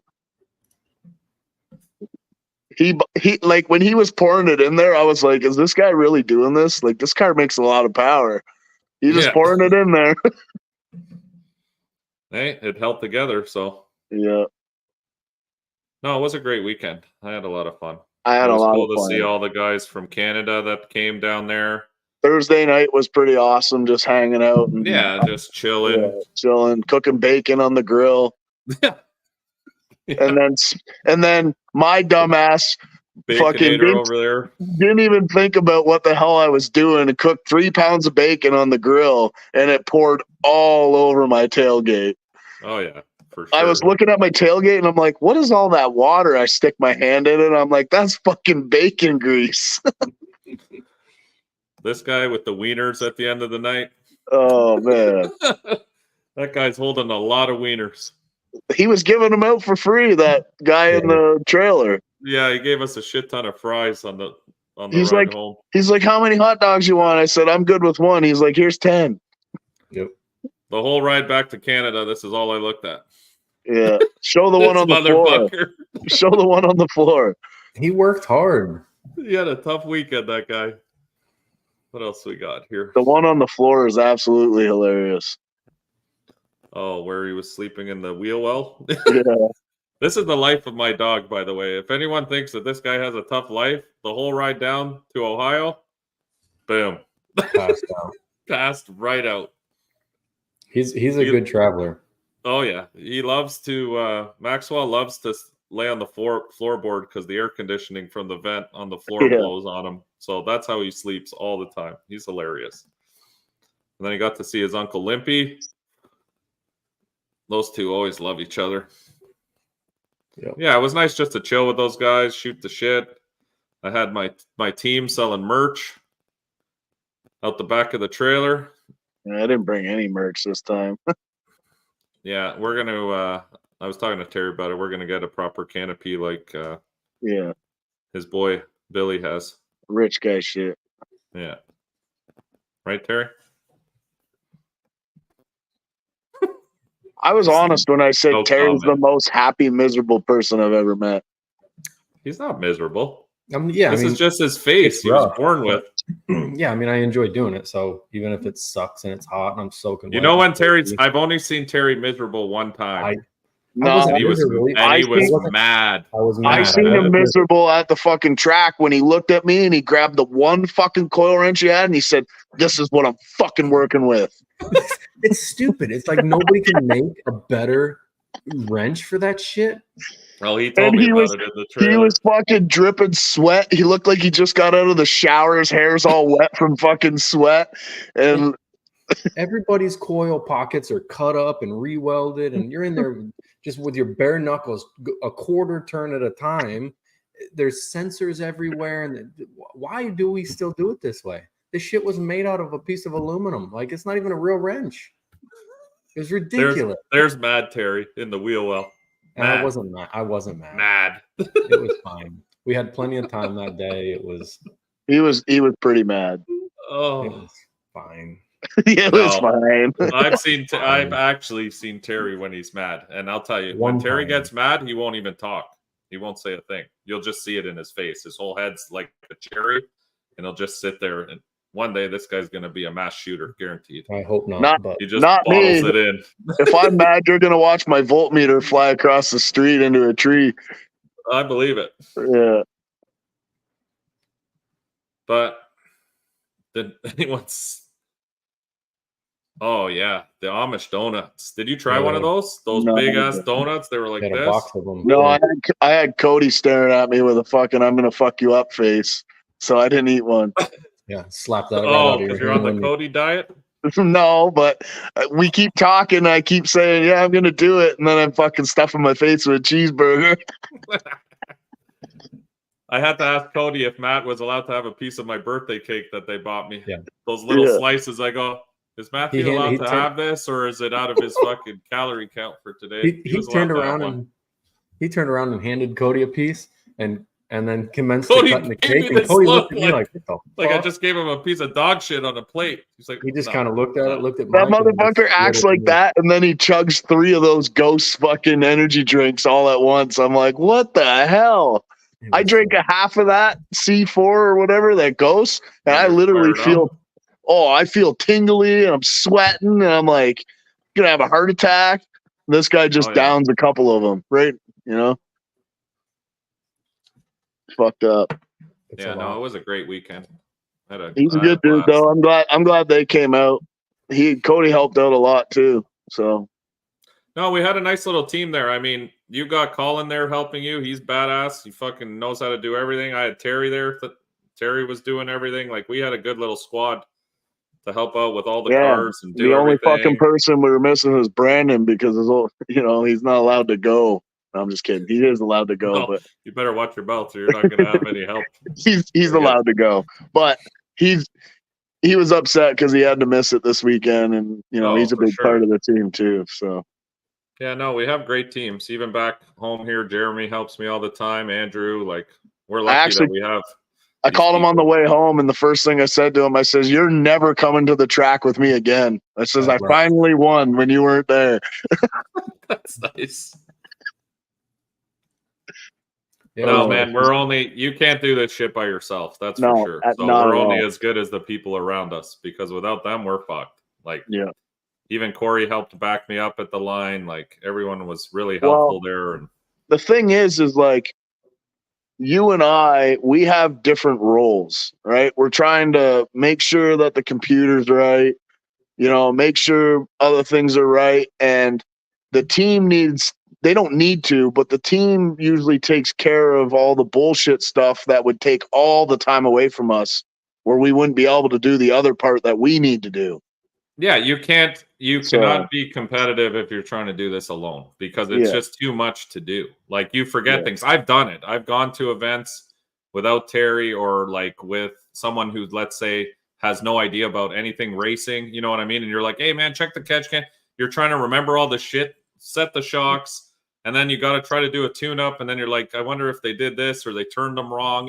Like, little stupid shit like that costs you the round. Well, the last time I went to the track by myself, my car caught on fire.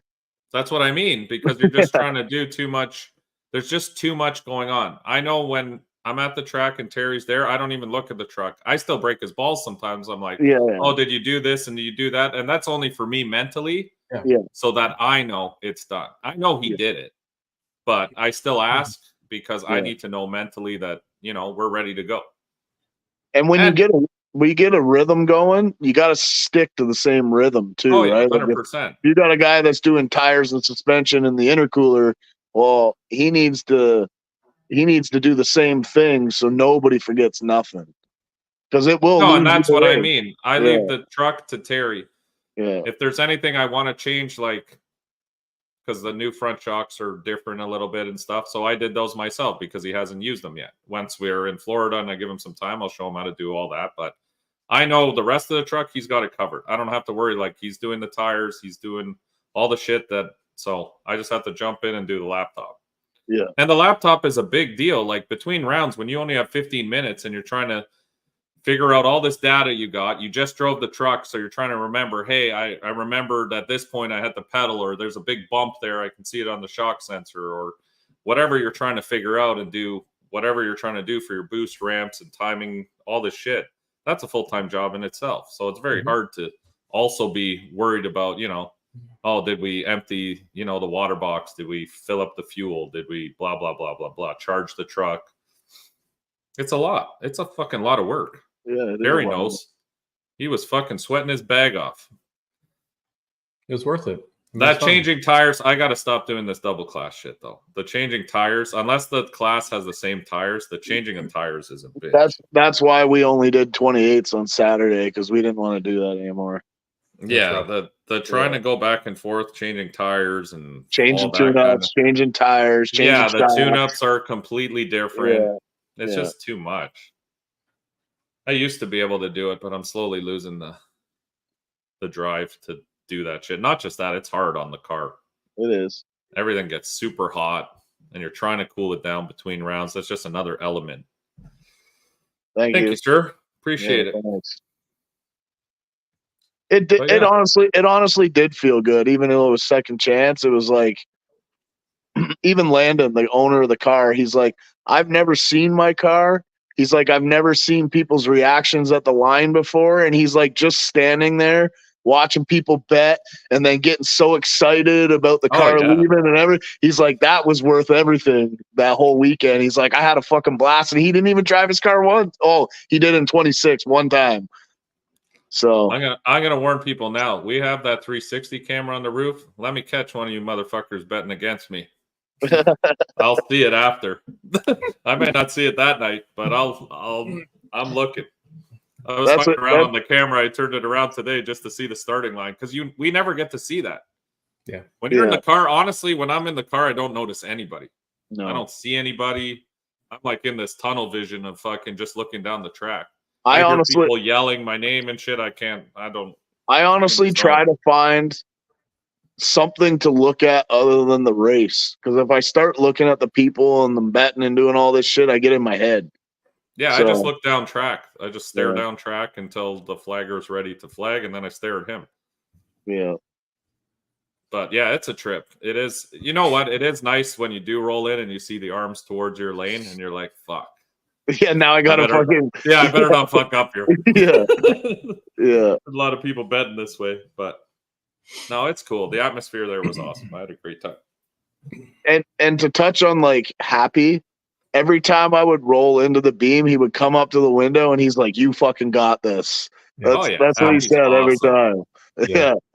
He would try to catch one car every pass and give somebody the round of applause or bang on the fender. It was nice to see. Did you hear what that asshole Limpy said at the end when I was getting my picture taken? No. Oh God. He's like, I just want everybody to know. He's like, I can't remember if he said I'm super proud, but he's like, I want to congratulate this guy because he didn't fucking jump. Yep. You jump one time, you're a jumper. Yeah. So you're screwed. Oh yeah. Everyone was saying that at your final race. Better not jump. Better not jump. I will tell you something. Being in a car that you know's gonna so like my car works pretty good, you know what I mean? But I always have to be on the light because the car just doesn't have enough chassis or whatever to be comfortable knowing that I'm gonna win. I always have to drive my ass off and make sure it's gonna win, right? Not that I knew I had it covered, but being in a car that I knew was going to leave the line, it was going to do exactly what I freaking told it. There's going to be no bullshit because we figured it out.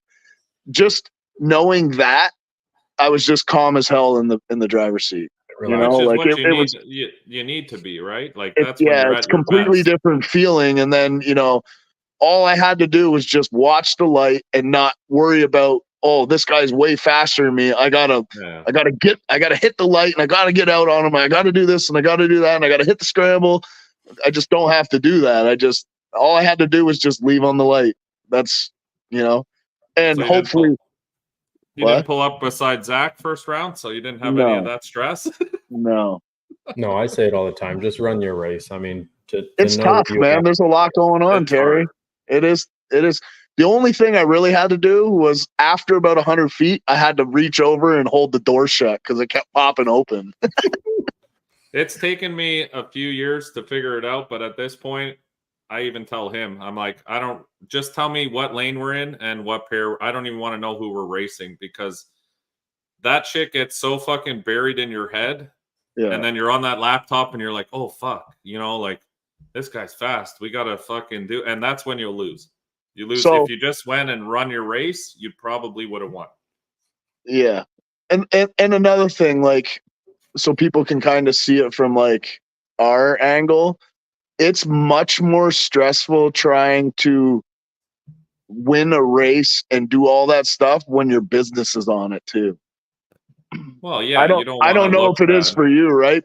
But it ends up making you look bad because, you know, you keep fucking up, even though you tell other people, hey, don't make too many crazy changes. And here I am. Oh, changing everything. You're changing everything. And then, you know, the track gets oiled down or something. Then you got an hour and then you go back in the laptop again. And you're like, oh, I got to change this, and this too. And it's like, you know, just because there's so much going on and, you know, your name's tied to it and you're trying to prove yourself and all this other shit, you get in your head. So we're always tied to our business because that's what it is. Like, that's what we do. So I understand what you're saying. See, I don't take it. I was more honestly concerned about Cody's Jeep this weekend because I feel like that's kind of like my truck is my business as well, but that's my racing stuff we're on a different level. Yeah. I do a majority of these Jeeps and stuff. So it's kind of embarrassing if you bust a Jeep out that's a fucking turd. Because then they're like, why would I go to this guy? You can't build shit. You know what I'm saying? And that's part of what I was trying to explain. Yeah, like All right, You people are want people to ruthless. trust so, you tuning their yeah. cars and not see a dud all the time. Yeah. I get And it. this weekend really, like, I don't know if it changed my mood on, you know, the work and all that stuff, but, you know, I proved some stuff to my own self this weekend. Like I said, Yeah. it's nice to see the stuff that I have taken the time to learn actually transition to a car that already worked, but we made it a little better, you know? So, you know, all that hard work and all that shit is paying off. Even with you, I mean, that loss to that yellow Jeep, that's laughable to me. Like, I'd be more embarrassed if I owned that yellow Jeep, to be honest. Yeah, I was pumped. Like I Yeah. said, we went into that going, fuck, we're a little outgunned here, but that's okay. I had faith. Yeah. I know these trucks. I've And he was worked on literally them for on a the long bumper. time. I know. So, and honestly, if Cody wasn't having the problems with the tires, right, and he didn't lose the tire at 300 feet because of whatever, It would have been that photo outcome finish. would have been completely different. Oh yeah, he was out So, on him. yeah. When you see on the 360, he was out till it lit the tires. Yeah. It was a And good we race. put a lot of, I mean, he did awesome. We put a lot of pressure on him. He knew he had to cut a perfect light. I mean, I just wanted them to leave together so we could see Yeah. a real race. He I did didn't want to awesome. see some bullshit, you know, where he left the second, not a second, but you know what I'm saying, a little bit late. Yeah. Because I like, you know, I like races. Like I left with that white Mustang. That was a good race. I lost straight up. I just lost. I have no excuses. Yeah. We both But put honestly, in the tune-ups we thought were right, and mine was a little short. stuff like people are rude about it, like just that Oh, guy yeah. chirping and stuff, whatever. I don't know the guy, but honestly, if I was that guy, I would be sitting back and going, holy fuck, that little stock displacement street Jeep was on my bumper. Like, Yeah. I just, in my thing, I don't like when people talk shit about people's means of income. Do you know what I Yeah, mean? for sure. There's one thing in racing when you're just talking shit about each other's cars. We do it all the time. You know what I mean? Yeah. I say, oh, I'm going to gap your 240. You say my truck's a turd. That's fine. I have no problem with that. But when you start like going after people's financial means of income and saying they don't know shit and their business is shit and all these kind of things, that I don't agree with, because No. unless they've done something where they've wronged you. But when you've had nothing to do with that business and you're just talking shit to try to fuck with them entirely, that I don't like. Yeah. I will never talk shit about someone's business unless they've personally wronged me in some way. Yeah. You know what I mean? And to the point that it was like they deserve that kind, because no one really deserves that. That's their way of living. Like, Yeah, it's my only income right now. That's what I mean. I would never Yeah. take food out of someone's family just because I want internet clout. Like, that's just this. Yeah. That's the ultimate disrespect, and that's kind of why I wanted to meet him in person, to tell him, like, you know, I'm cool with the racing shit talking. I'm good with it. We do it all the time. Yeah. But when you make it like Personal. personal Yeah. like that, and you don't know me and I've never met you, that's just next level to me. It's stupid. Yeah. Yeah. But anyway, who gives a fuck, really? We had a blast. It was a good race. We'll see those guys at another time, and we'll race them again. That's racing. You win some, you lose some. That's how she goes. You don't always win, but sometimes you do. And when you do, you get a big check. Yeah, a big cardboard check.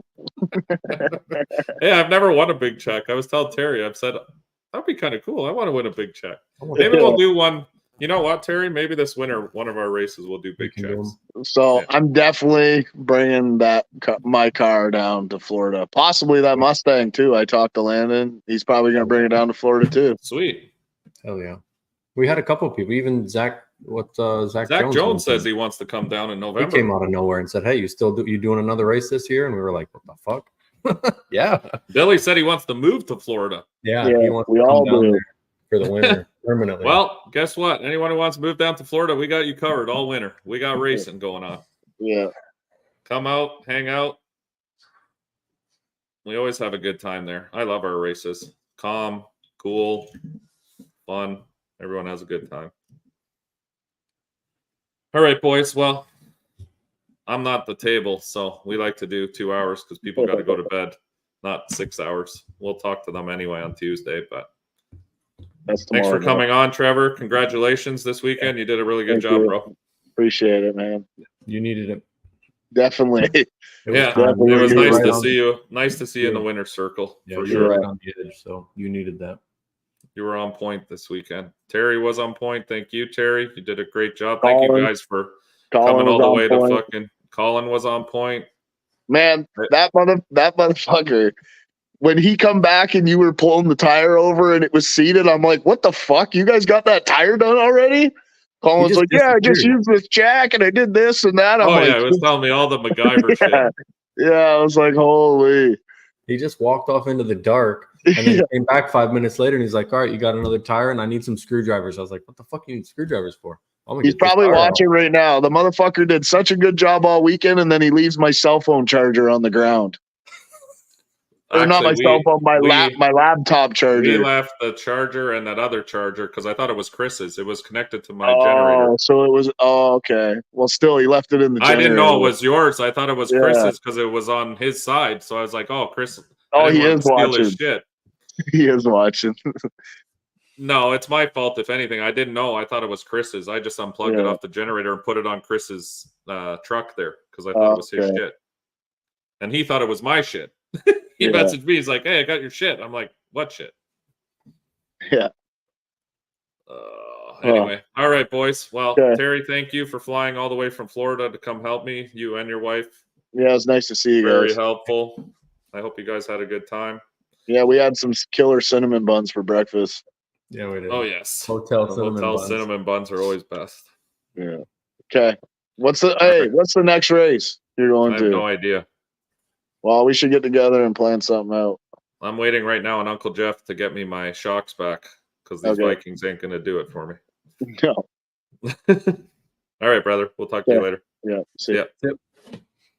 Terry? Oh, yeah. Always a blast. It's something. No, it was a good weekend, and I appreciate all you guys, and I appreciate all the fans that came out in Ohio. Like I said earlier in the show, thank you guys for supporting us. We really appreciate it. It's so nice to see, people following us and standing behind us. And yes, we have Legacy No Prep coming up. Alex, what's the date? If you want to post that up quick time. I forget what the date is. I think it's end of August. I could be wrong. It was nice meeting new people coming up to the trailer, saying hi, seeing all these little kids that are interested in racing. That's the future. Helped us out, got us some ice. John did. Yeah. No, Rob. Rob helped us. Smith, got us some ice. I mean, everyone helped us. Thank you to all the people who helped us get through that True Street battle. We almost had it. We'll come for it again next year. And that's pretty much it. You got anything else to say to all your fans? You got to talk to Billy this weekend? Yeah, we talked to him about my truck a little bit. Somebody asked about it. Look at this stud. Whew. Hot. I don't know if that was day 1 or day 2, but it was fucking hot. You're looking sweaty there, boy. Oh. So this fat dude. He's sweaty too. Big old bitch. Big old bitch. Yeah, we talked to him a little bit about his suspension. Oh, sunburnt there for sure. Cut. Some suspension talk, and then he needed some help later with the Supra. We gave him some sandbags for the Supra for Molly's passes. He needed a jack. I don't know why they didn't have a jack, or maybe they needed another one. Came and grabbed the jack, and they had a lot going on. They brought 4 cars. They ran a lot of classes. CJ Buckner ran one of their cars. I mean, they were doing a lot. Yeah, they did well too. They did well for sure. All right, my friend. Well, we'll see you 2 Sundays from now. I don't know what races are coming up other than Legacy, but I think it's at the end of August. In the next couple of weeks, like I said, hopefully I get my shocks back from Jeff soon. There it is, August 31st, September 1st. Anyone who wants to come to Canada, that'll probably be the biggest race of the year. Batista. Legacy No Prep. If you need information, it's 519 Pro Street on Facebook. That's where you can get all the information on that. Uncaged is coming up as well. Oh my God, now it's just blowing up. Thanks, Dalton. Appreciate it. Yeah, for my birthday, last thing. I keep trying to leave here, but I can't leave. You guys keep pulling me back in. want to thank everyone.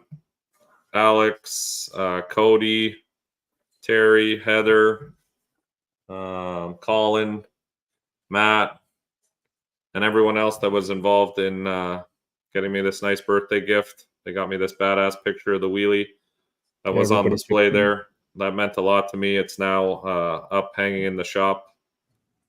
It's one of my favorite pictures so far that we've gotten of the truck. So thank you guys. That meant a lot to me. Thank you for everything this weekend. And we will see everybody.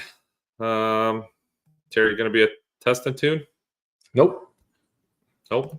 Terry will not be a test and tune. Here we go. This guy already. He's coming. He's so, I mean, it's his whole life right now to beat your ass. He had to strip the whole. Did you see he stripped the whole front of his car off? I saw he had it pulled off. I never thought he was going trans, but he's decided to switch it up. You gotta do what you gotta do to get after you. I guess that's what it takes, is taking body panels off the cars now just to be He's gonna get you. But one day he's gonna get you. I can't wait. That's what you need. Okay. Some competition. If he doesn't have those body panels on the front, I want him to also drive in a sundress, a woman's sundress, because that's exactly what he's turning into. There we go. He had a beautiful Mustang, and now he's defaced it into another shitbox. Just tear it all off. Oh, it's disgusting. As soon as I saw that, and I saw the new headlights on it, these little orange underglows, I was like, this guy just destroyed his beautiful street car that he just wrapped. Now it looks like every other one. No front end.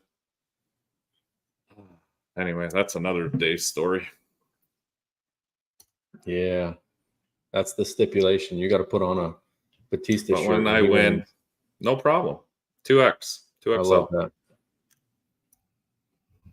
Bring me a 2XL because I'm fat. One day. But my stipulation is put the front end back on the car so it looks like a car again. And then we got a bet. And if you lose, you wear a medium men's Maxwell shirt. Like it's crop top. Crop top. When's Terry getting his truck out? In November. And I'm not going to tell you when or why for that reason, but there's things in the works with that. It's not going to be in November, probably. It will be. It may be by the end of November. No. It'll be at a mock lead by. There's stuff coming. Just keep your garage door open. We're going full tube chassis on Terry's truck. No, we're not. Carbon fiber tubes. No one's ever even seen that. We're not doing that. Oh, yes, we are. We'll see. Hard tire Terry. There you go. I'd like to see that. It's got a ring to it. Don't worry. I'll get that shirt on you. We'll butter it up. I've seen. Terry will hold one Limpy. side. I'll hold another. I've seen Limpy. Yeah, I've seen Limpy being in some shirts. You would have never thought. November 16th without a front end. Guess you're not in True Street. I enjoy that though. I know you guys have had a little thing going back and forth, but that's kind of some people you beat over and over, and they don't take it the same way. They don't. He's kind of lit. It's kind of lit a fire under him, and it's good to see. I mean, that's good. That's how you should be.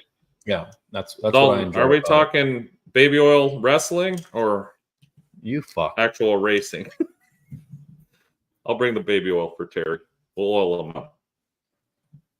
Thanks, Terry. Fuck that. Don't start that right there. Where are we getting off this? How did we get sucked back in here? I don't know. We were wrapping up and then Batista started. Batista started with a no front end, half the car missing, shit dangling off, Mustang. That makes sense. See? I told you he went trans. Starts with the front end. Starts taking the front end off. Next thing you're index racing with the car with no front end. Dang it. It's going downhill. Imagine how crappy those pictures are going to look.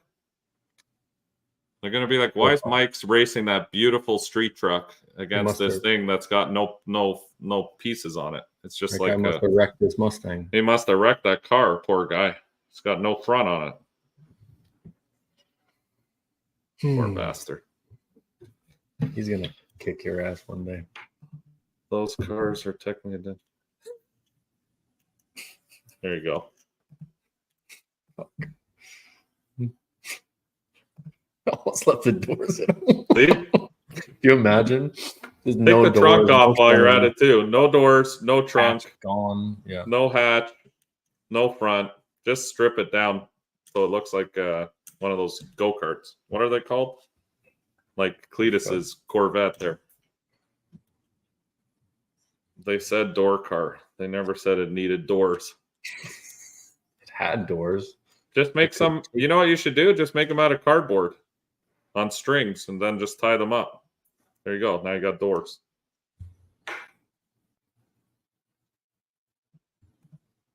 Yes, it can. This year was a rule change. We voted on it.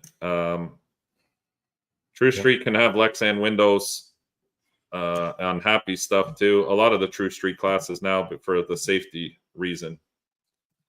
And again, people will get hung up on the name. Well, it's not True Street. True Street is just a name of a class. You can call it orange diaper fucking baby shit. And that's the class you're in.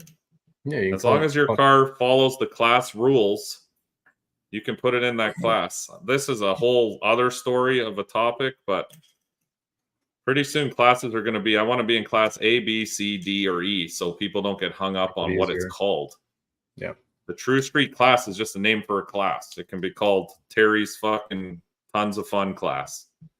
As long as your car fits the rules of the class, that's all that matters. Then you're in that class. And the reason we train, there you go, Trans Fox class. We'll start one of those. And the reason, lastly, that we changed that rule was after North versus South, when we saw that windshield explode on that guy's S10 in his face, and there was glass all over the track, and it took forever to clean up, and there were still shards of glass later in the night getting dragged down the track. We decided to allow Lexan and True Street, now that these True Street cars are getting so fast. I mean, a daily driver can crash and smash the window. But the reason for it was just because True Street is now like baby small tire in essence. So a lot of those cars are going pretty quick. They're fast cars. They're easier to lose control, I would say. So we just did it more out of safety. We put it up to a vote for all the drivers and everyone else to vote on. I never change rules myself. I'm not a dictator. We just run the events. So we make it so everyone, what was that look? He's a dick, not a dictator. He's a dictator, all right. So, yes, Lexan is allowed at all our events in True Street class down in Florida this winter. Speaking of that, I'll give myself a quick shout out. This winter coming, November 16th, the most badass race in South Florida is coming back, Fall Brawl 3. Whose car is that on top? Look at that fire. Fire everywhere. Fuck. That's that Nova, that daily driven Nova. The one that everybody was mad about? Yeah, the one that had Kirkies in it. Again. Or no, it had like it had racing seats in it. Yeah. Not Kirkies, like whatever, padded racing seats, and everyone freaked out about that too. Well, you can't exactly ask a guy to go down the track on a bench seat with a lap belt. I mean, you can, but I'm not going to do that. I thought of Jason White too there. We don't party like that. Sometimes common sense also has to come in when you're doing things. So, all right, there we go. Ben's coming down. That'd be cool. North versus South 2 this year. We're going to open the lock-ins for that one early because we are limited on space there. But that's going to be a banger. I've had so many people message me asking what the date for that one's going to be because they want to come down this year. So North versus South 2, we will definitely be announcing as soon as I know, probably sometime in December. But we will definitely have lock-ins open early because Immokalee, with all our races, is limited space. So if you want to come race with us, we advise that you lock in your spot because there is limited parking and we can only have so many cars at that venue. So that's pretty much. Did the monoliths make it through the trend? Yeah, I had no problem with the monoliths. Just the front end kept smashing off the ground. We've messed something up. I don't know if the Morks are ever going to come back. I'll tell you that. The what? Brandon Mork. Oh, he said he's coming back. No. For redemption. Yeah. Oh my God. He's been there. He's times. Been there twice and Yep. struggled both times. He's got to break that bad juju. So he's got to come back. They were awesome. He can't just give up like that. And I think they like also the vacation aspect of it. So that's always a plus too. Yeah. There you go. Mike, I'll see you in November, Terry, with a third of his car left together. He's already on my good side since he's been down once before. So we'll give him a pass. We'll give him a Florida speed pass. Yeah, we give him a pass because that's a long haul for you guys to come all the way down to, the bottom of Florida. It's a big drive for any of you Canadian guys. So it was awesome to see. Charles Pollard's calling out any truck. He said he's got the most badass S10 in the state of Florida. Untouchable. And I believe him. Yeah, I've seen it. So anyone coming down to North versus South who thinks their truck's fast, this is the man to beat. Bring your A game. You better bring your A game. Get freight trains. Come fully intact. Thank you.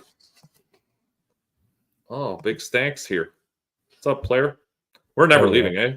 We're locked in now. Right when you want to wrap up, that's when they all jump I was like, in. okay, let's wrap this up. And then bing, bing, bing, bing. Most expensive part of the trip was me and Justin. What?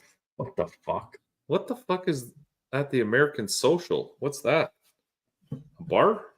Must be a bar. I hope so. Sounds or it's awesome a strip if they club. spent that much money If at it's a strip club, well, a strip club, you could spend that much. You can. I can't. You're rich.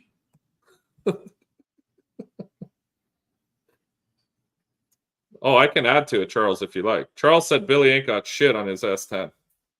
He's going to walk out that guy's life. Yeah. Jason can too. That's your call out right there. Jason can too. Charles said he'll walk right out of that car's life like he never even saw him. Yep. He'll give you the hit. Yeah. Can too. Cannot.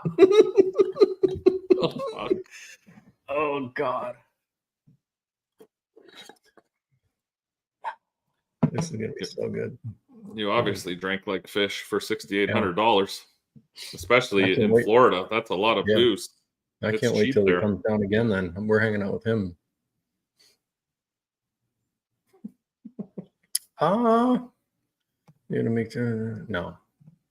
I don't. Are you? I mean, you can meet her. I don't know if that is entirely accurate. No, that is definitely not accurate. Dalton's never met Gator. No, there's one lady you don't want to fuck with, but she runs that show when she parties. Walks in the door. She owns the place when she walks in. You definitely don't want to fuck with her, but she definitely parties too on the same aspect. I got a babysitter.